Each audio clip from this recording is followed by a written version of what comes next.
You will need 250 grams of plain flour, 90 milliliters of sunflower oil, 90 milliliters of honey, 250 grams of peanut butter, 75 grams of oats, and 300 grams of dark chocolate.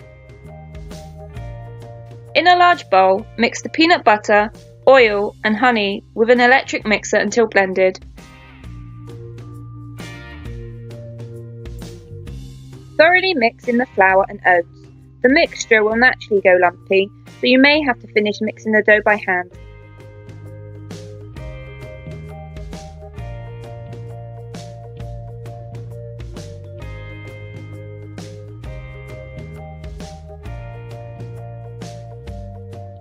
Place tablespoon scoops of dough rolled into balls onto 2 lined baking trays, leaving an inch gap in between.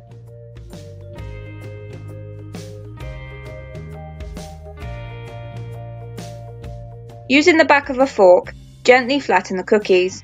Bake in a 190°C preheated oven for 8 to 10 minutes or until golden. Leave to cool thoroughly, preferably away from cats. Once cool, melt the chocolate in a microwave or over a pan of hot water. Dunk the base of the cookies into the chocolate. Of course, you can use milk or white chocolate if you prefer. I just love dark chocolate. Then place in the fridge to set. Once set, consume within a couple of days for freshness or freeze them and use them when needed. Thanks for watching.